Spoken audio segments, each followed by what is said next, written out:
아멘. 성경 말씀 이사야 40장 25절 말씀입니다.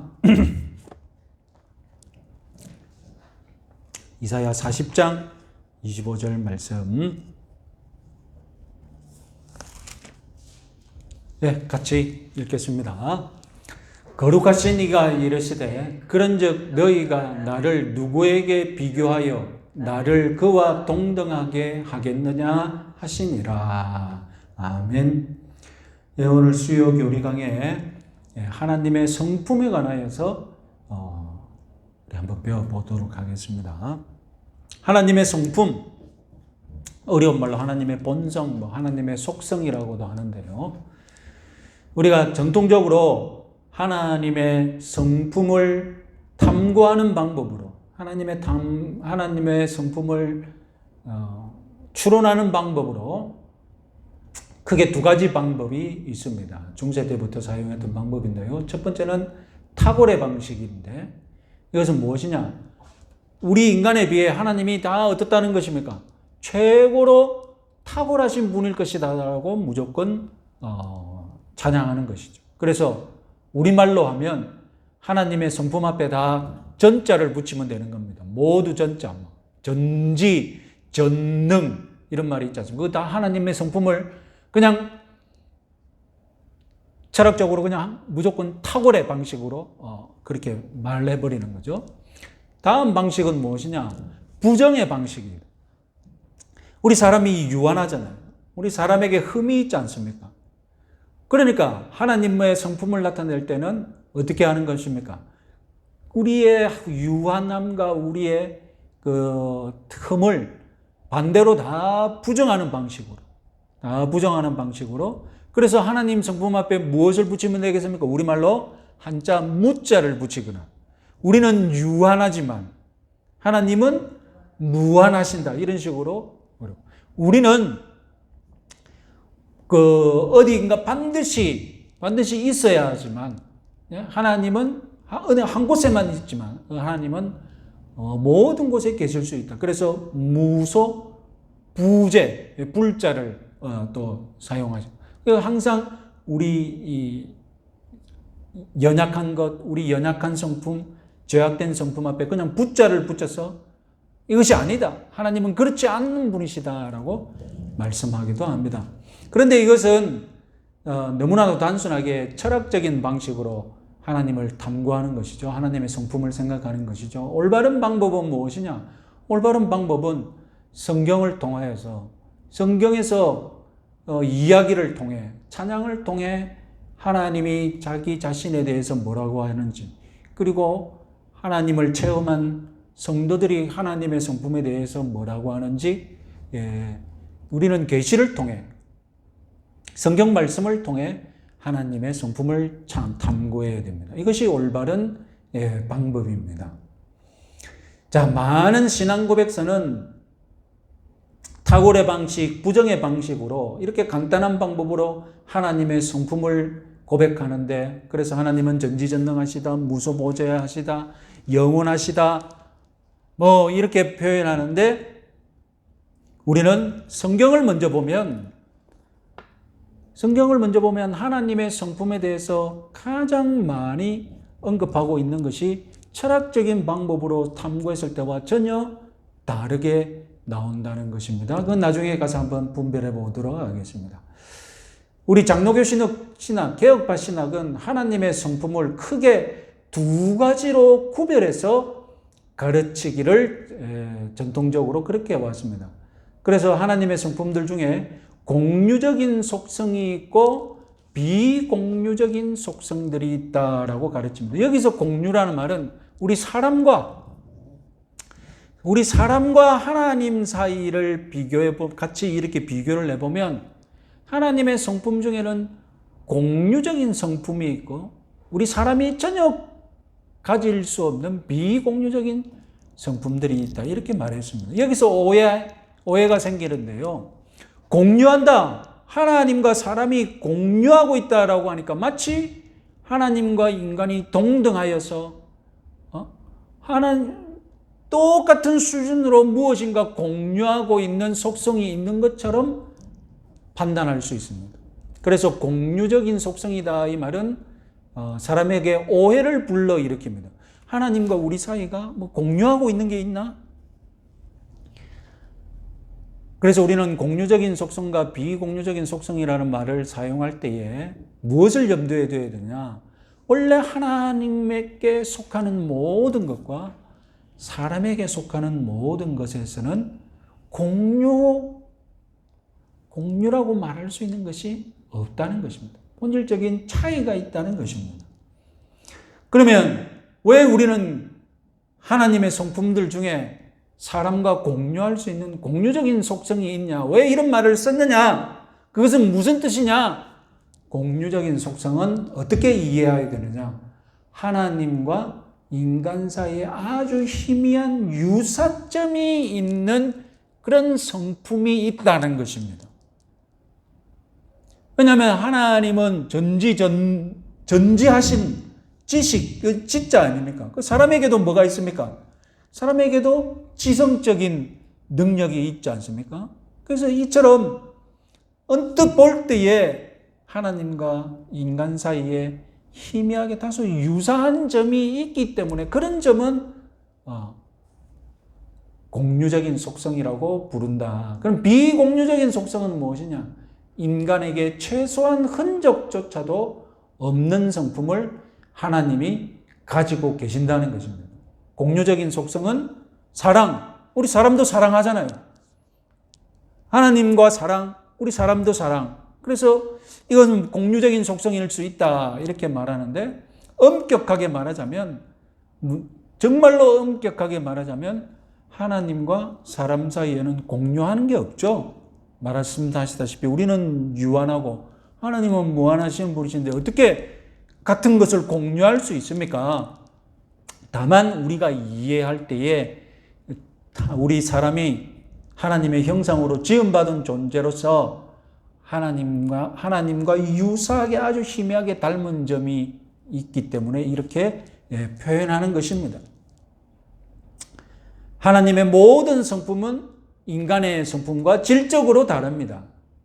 무한하신 하나님과 유한한 인간 사이에 공유될 수 있는 것이 없습니다. 하나님이 사랑하시고 우리도 사랑한다고 해서 하나님의 사랑과 우리 인간의 사랑이 같은 것입니까? 다른 것입니다. 질이 다릅니다. 그럼에도 불구하고 우리가 공유적인 속성이라고 부르는 것은 우리 유한한 인간이 편의상 단지 비교하기 위해 이해할 뿐입니다. 이해하기 위해. 하나님의 속성을 무엇으로 나눌까? 우리 인간이 가진 지식 체계에서는 분류 체계가 없습니다.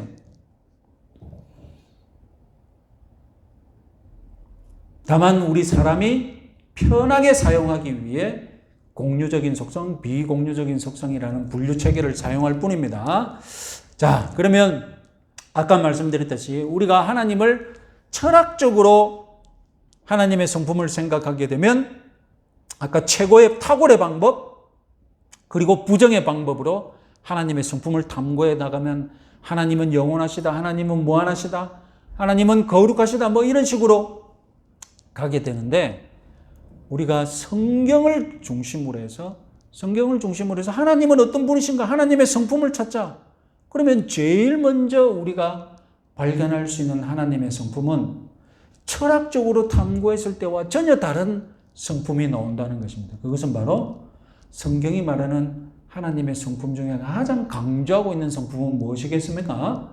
다름이 아니라 하나님은 영원하신 분, 하나님은 무소부재하신 분, 그런 분으로 소개하지 않고 하나님은 사랑이시다라고 제일 먼저 우리가 소개받는다는 것입니다.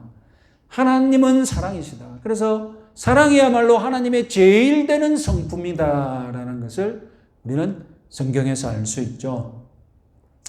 자, 하나님은 사랑이시다. 그걸 우리가 모르는 신자가 어디 있습니까? 다시 한번 우리가 좀 더 깊이 생각해 보면 하나님의 사랑에 대해서 우리는 첫 번째로 비교할 수 없는 사랑인 것을 알아야 됩니다. 하나님도 사랑하고 우리도 사랑한다고 해서 뭐 하나님의 사랑과 우리 사랑을 비교할 수 있느냐? 그것이 아니란 말입니다.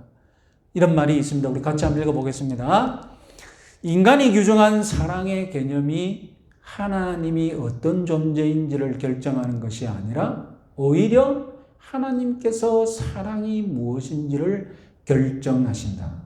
우리 사람은 하나님의 사랑에 대해서 하나님의 사랑은 아가페니 무엇이냐 가지고 이상한 이론들을 많이 만들어 놨습니다. 아가페가 꼭 하나님의 사랑이냐? 성경은 그렇게 말하지 않는데 나중에 사람들이 자꾸 무슨 아가페 신학이니 뭐니를 만들어내 가지고 아가페가 곧 하나님의 사랑이고 무엇은 또 다른 사랑이고 우리 사람이 개발한 사랑의 이론이죠.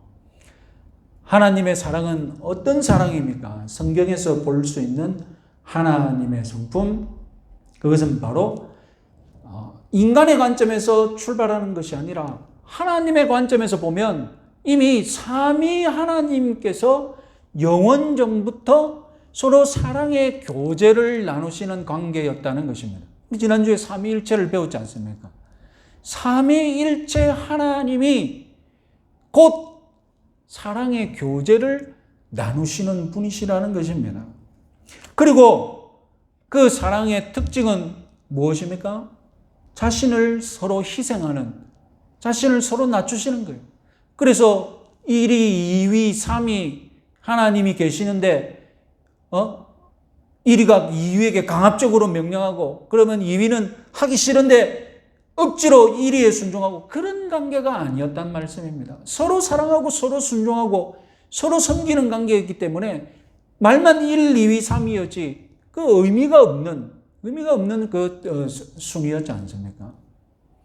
이것은 십자가에서 하나님의 사랑이 표현될 때에 바로 그와 같은 사랑이죠. 지난 시간에 말씀드렸다시피 우리가 구원받는 것은 어디로 초대받는 것입니까? 우리가 구원받는다는 것은 삼위 하나님께서 영원전부터 나누고 계시는 그 사랑의 교제 속에 우리가 초청받아서 그 교제 속에 끼워주는 거죠. 하나님께서 그 영원한 교제 속에, 사랑의 교제 속에 우리를 끼워줘서 사랑을 누리고 그리고 그 사랑을 누린 사랑을 베풀게 해주시는 것입니다. 그것이 우리의 구원입니다. 첫 번째, 하나님의 사랑은 비교할 수 없는 사랑인 줄 믿으시기 바랍니다. 두 번째, 하나님의 사랑은 절대 주권적인 사랑입니다. 하나님의 사랑은 하나님 밖에 있는 어떤 것이 하나님의 마음을 움직여서, 그래서 하나님은 사랑할 마음이 없는데 하나님 밖에 있는 것이 무엇인가 하나님을 감동시켜서 하나님의 사랑을 끌어내는 그런 사랑이 아니라는 것입니다. 그러면 하나님의 사랑은 어떤 사랑이냐? 순전히 하나님 안에서 하나님 스스로의 결정으로 행하시는 사랑. 쉽게 말하자면 하나님이 기뻐하시는 대로 하는 사랑. 하나님이 마음대로 사랑하신다는 것입니다. 하나님의 사랑을 하나님 밖에 있는 것이 무엇인가 끄집어내어서 사랑하고 싶지 않은데 하나님이 감동받아서 사랑하기 시작한다? 그런 사랑이 아니라는 것입니다. 우리는 그런 사랑이잖아요. 우리는 그럴 수 있는 그런 사랑을 하잖아요. 자, 우리를 구원하시는 사랑을 한번 생각해 보십시오. 우리가 구원받을 때에 하나님, 내가 하나님을 사랑하고 싶으니까 하나님 나를 구원해 주십시오. 그러면 하나님이 감동해서 우리를 사랑하십니까? 그런 사랑이 아니잖아요. 그럼 어떤 사랑입니까? 우리는 하나님께 관심이 없어요. 우리가 죄인 되었을 때는 하나님이 나를 사랑하나 안 하나 관심이 없어요. 그런데 하나님이 어떻게 하기로 결정하셨습니까? 우리를 일방적으로 무조건 사랑하기로 하시고 하나님이 우리의 사랑과는 무관하게 어떻게 하신 것입니까? 우리를 먼저 사랑하기로 하셨지 않습니까? 이것이 바로 절대 주권적인 사랑이라는 것입니다. 자, 아까 하나님 밖에 있는 것이 하나님의 사랑에 영향을 주지 못한다고 했지 않습니까? 그죠? 하나님 밖에 있는 무엇이 하나님의 사랑을 마음을 움직여서 영향을 주는 것이 아니라고 했습니다. 그러면 하나님이 우리를 사랑하기로 시작했습니다. 기뻐서 스스로 하나님이 사랑하기로 시작했습니다. 그러면 나중에 가다가 나중에 우리 모습 보고 실망해서 아유 이제 나는 더 사랑 안 할란다. 그런 일이 있을 수 없다는 것이죠. 그렇잖아요. 하나님 밖에 있는 것이 하나님의 사랑을 이끌어내지 못한다면 사랑하고 있는 하나님의 사랑을 하나님 밖에 있는 것이 사랑을 끊지를 못해요. 그래서 여러분 로마서 8장에서 사도 바울이 뭐라고 했습니까? 이 세상에 있는 모든 것, 그 어떤 것이라도 그죠? 주 예수 그리스도의 사랑을 끊을 수 있다고 했습니까? 없다고 했습니까? 끊을 수 없다고 했지 않습니까? 하나님 밖에 있는 것은 하나님의 사랑을 움직일 수 없습니다. 하나님의 사랑은 순전히 하나님의 결심에 의해 하나님 안에서 하나님 기쁘신 대로 하나님 마음대로 사랑하시는 절대 주권적인 사랑인 것을 믿으시기 바랍니다. 그래서 하나님의 사랑은 일방적이고 하나님의 사랑은 선택적이고 하나님이 사랑하고 싶은 사랑을 사랑하시는 거예요. 하나님이 무슨 의무감으로 모든 인류를 사랑해야 할 그런 이유가 없는 거예요. 그래서 하나님은 모든 인류를 사랑하셔야 한다고 주장하는 것, 그것도 맞지 않습니다. 그러면 하나님의 사랑은 세 번째 특징은 무엇이냐? 긍휼이 넘치는 사랑입니다. 우리 사람의 사랑은 사랑할 만한 사람을 사랑합니다. 대개 자기 눈에 사랑하고 싶은 사람을 사랑해요. 그러나 하나님이 사람을 사랑하실 때에는 사랑할 수 없는 조건을 가진 사람에게 사랑하기로 결심하시는 그런 사랑인 줄 믿으시기 바랍니다. 긍휼이 넘치는 사랑입니다. 하나님의 사랑의 특징은 사랑받을 자격이 없는 자를 하나님이 결심하시고 내가 사랑하겠다. 사랑받을 수 없는 네가 내 마음을 움직여서 사랑하는 것이 아니라 사랑받을 수 없는 그 자에게도 하나님은 자기 스스로 내가 너를 사랑하겠다. 그런 사랑인 줄 믿으시기 바랍니다. 마지막으로 하나님의 사랑은 거룩한 사랑입니다. 하나님의 사랑과 반대되는 것 같은 거룩함이나 진노함 이런 것들이 있는데 그것이 마치 대립되는 것으로 생각해서는 안 됩니다. 하나님의 진노와 하나님의 사랑 이것은 모순되지 않습니다. 사랑이신 하나님은 하나님답게 진노하시는 것을 믿으시기 바랍니다. 하나님의 진노가 언제 일어납니까? 하나님의 사랑이 상처 입고 하나님의 사랑이 무시당했을 때 하나님은 하나님답게 진노하십니다. 그리고 그 진노를 바라시면서 내가 너를 사랑했으니 너는 나를 사랑하라고 명령하십니다. 자, 요한일서 4장 11절 말씀 같이 한번 읽어보겠습니다. 사랑하는 자들아 하나님이 이같이 우리를 사랑하셨은즉 우리도 서로 사랑하는 것이 마땅하니라. 자, 하나님의 사랑은 거룩한 사랑이라고 했는데 성경을 보면 하나님은 사랑이시다라는 이 사랑의 성품을 제일 많이 강조하고 다음 하나님의 성품 중에 또 많이 이야기하는 것이 무엇이냐? 그것이 바로 하나님은 거룩하신 분이시다라는 것입니다. 하나님은 하나님의 거룩에 대해서 우리가 먼저 한번 배워보도록 하겠습니다. 하나님의 거룩은 어떤 성품이냐? 첫 번째, 거룩의 첫 번째 의미는 구별입니다. 구별됨. 그래서 하나님은 이 땅의 존재와는 다른 구별된 존재라는 것입니다. 하나님이 이 땅에 속한 분이냐? 아닙니다. 하나님은 이 땅에 있는 만물과는 완전히 구별되신 분이신데 그것을 어떻게 말하느냐? 하나님은 거룩하신 분이십니다 라고 얘기하는 것입니다. 우리 오늘 본문 같이 한번 읽어보겠습니다. 이사야 40장 25절 거룩하신 이가 이르시되 그런즉 너희가 나를 누구에게 비교하여 나를 우상과 동등하게 하겠느냐 하시니라. 하나님은 거룩하신 분이십니다. 여기서 거룩하다는 말은 무엇이라고요? 구별되는 것. 이 세상의 만물과 구별되고 이 세상에 초월해 계신 분이 그것을 거룩하다고 표현하는 겁니다. 두 번째로 거룩의 의미는 죄에 오염되지 않은 존재라는 것입니다. 이 세상의 모든 것이 죄로 오염되어 있는데 거룩하시니까, 구별되어 있으니까 하나님은 어떤 분이십니까? 죄로 오염되지 않은 존재이십니다. 그러니까 공간적으로 구분되어 있는 거룩이라는 의미가 첫 번째라면, 두 번째 의미는 죄로 가득 찬 이 세상으로부터 구별되어 있으니까 하나님은 윤리적으로도 거룩하신 분이십니다. 이런 말이 되는 거죠. 그래서 거룩의 의미는, 첫 번째 의미가 이 존재가 구별된 존재를 이야기한다면, 거룩의 두 번째 의미는 윤리적인 구별. 윤리적으로 우리 죄와 오염된 사람과 전혀 다르신 분이시다라는 것입니다. 그래서 이 거룩은, 하나님이 거룩하시니 이제 하나님의 백성들도 어찌해야 됩니까? 하나님의 백성들도 거룩해야 합니다. 그래서 하나님의 백성들이 거룩하다고 할 때 그것은 바로 내가 어떤 존재라는 것입니까?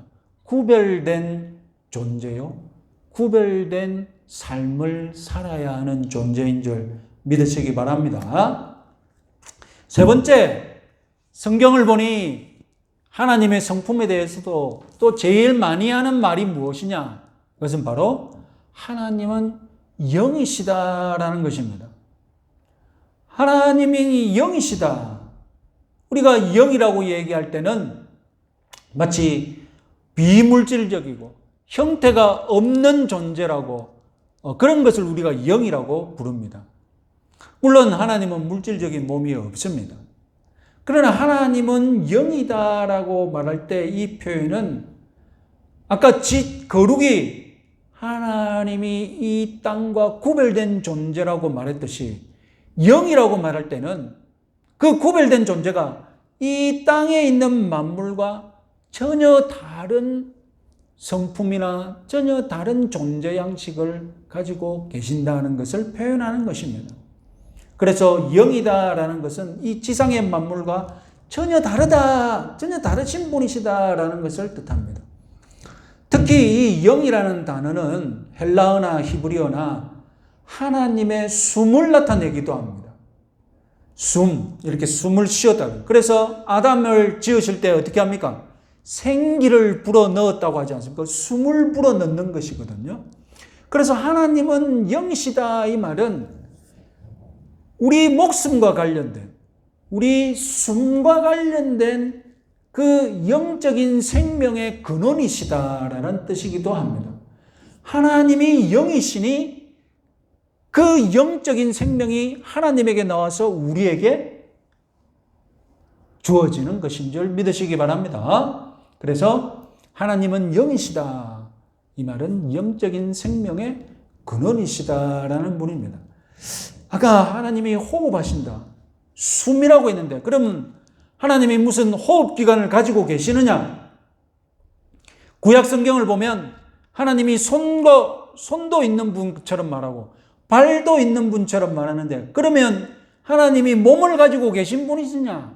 이것은 비유적인 표현이죠. 그 비유를 가리켜서 무엇이라고 하느냐? 신인 동형론적, 어려운 말로 씁니다.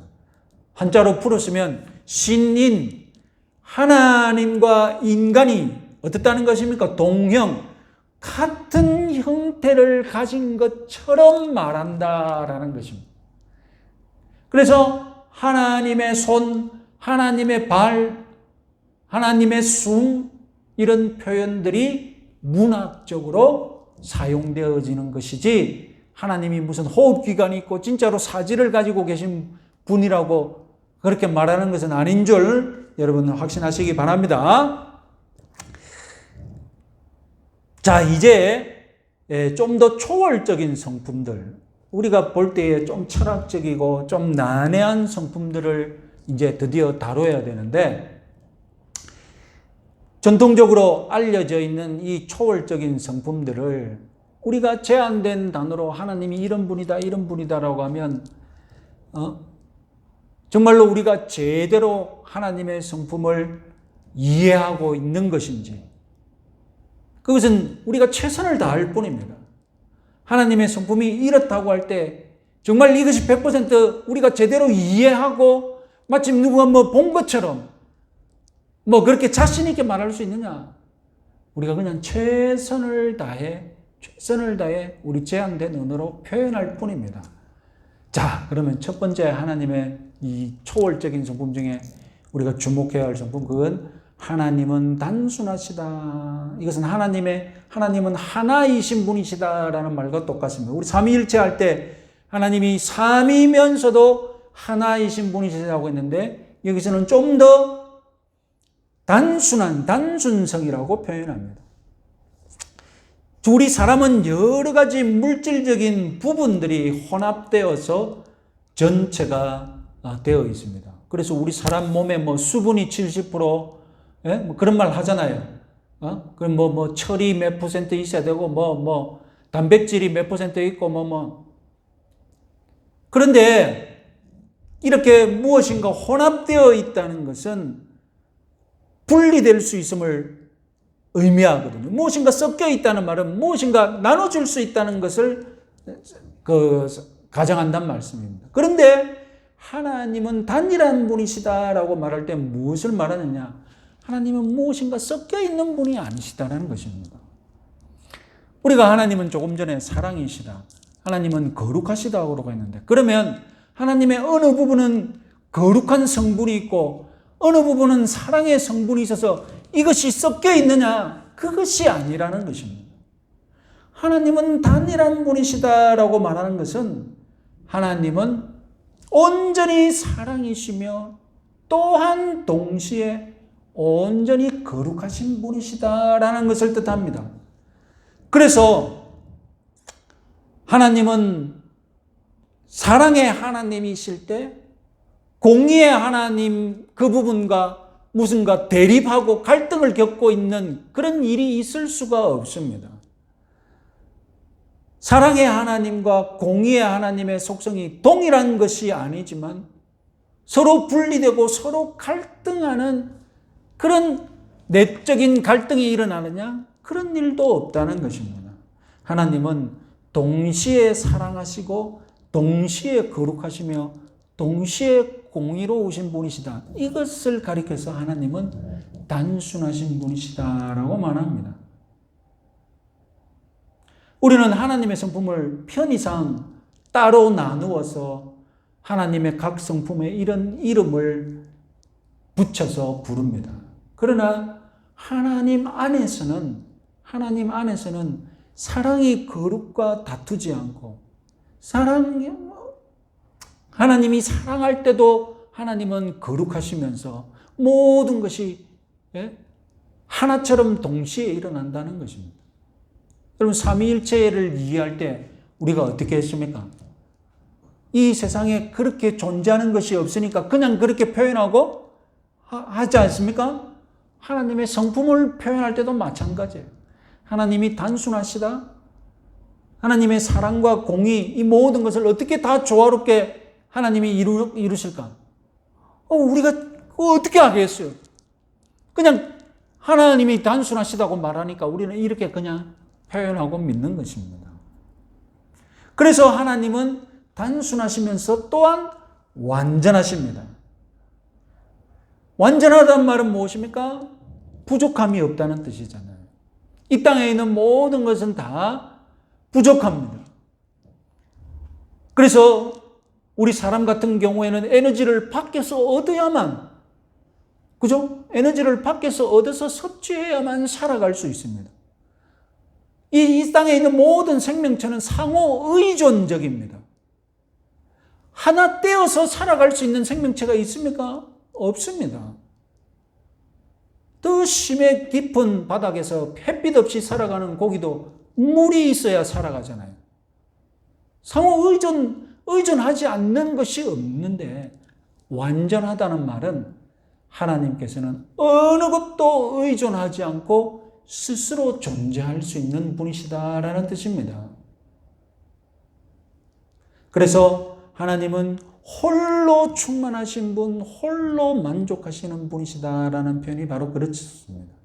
아무것도 필요하지 않는 분이십니다. 그것을 바로 하나님은 완전하시다라고 말합니다. 단순하시고 완전하신 분이 이제 무엇 하시냐? 영원하신 분이 됩니다. 우리 인간은 과거, 현재, 미래, 시간 속에서 존재합니다. 사람에게 영원이란 무슨 뜻입니까? 우리가 내 생애의 영혼을 뜻한다는 것은 무엇입니까? 내가 살아있는 동안, 우리에게 영혼의 시간이라는 것은 내가 살아있는 동안을 뜻하고요. 그리고 좀 더 긴 영혼이 있죠. 영원한 그것은 몇 세대에 걸친 시간을 우리는 영혼의 시간이라고 표현합니다. 그러나 하나님의 영혼은 다르죠. 하나님의 영혼은, 하나님은 지음받지도 소멸되지도 않는 분이십니다. 지음받은 적이 없고 소멸될 리가 없는 존재가 있다면 그것이 바로 하나님의 영혼이라는 것입니다. 그래서 하나님을 가리켜서 무엇이라고 하십니까? 처음과 나중이라고 했는데, 처음과 나중인데 그것은 간접적으로 뭘 말하는 겁니까? 하나님은 늘 처음과 나중이신 거예요. 변함없이 처음과 나중이신 거예요. 하나님은 영원하시다. 이 말은 하나님이 두 번째로 시간 세계를 초월해 계신다는 분이십니다. 시편 90편 4절 같이 한번 읽겠습니다. 주의 목전에는 천년이 지나간 어제 같으며 밤의 한순간 같을 뿐이니이다. 하나님은 시간을 만드신 분이십니다. 그래서 시간을 만드신 분으로서 시간을 초월해 계시면서 모든 것을 동시에 보시는 분이십니다. 그래서 이런 말이 있습니다. 하나님에게 영혼은 영원한 현재다. 하나님의 관점에서는 모든 것은 현재 안에 있기 때문이다. 참 이해하기 힘든 표현이지만 하나님의 영혼을 생각하고 묵상할 때 이렇게 표현할 수밖에 없습니다. 하나님에게 모든 것은 현재 안에 있다. 마지막으로 초월자로서 시간 세계에 하나님은 절대 주권을 가지고 중요한 개념인데요. 시간 역사 안에 들어오실 수 있다라는 것입니다. 우리가 초월자다, 초월에 있다라면 무관심하다라고 생각하기 쉽습니다.